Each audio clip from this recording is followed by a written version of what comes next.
Hi, it's me again with Corel Drill Tips and Tricks. I learned something today myself.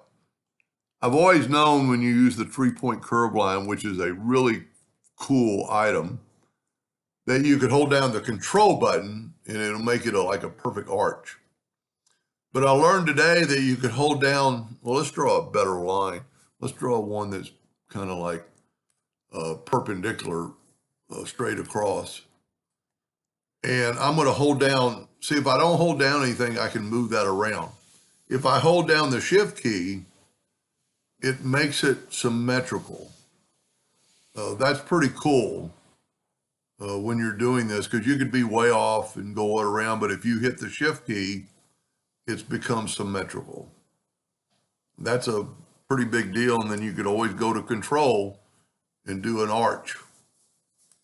Anyway, a little short video. Hope that helped somebody someday, and thank you for watching.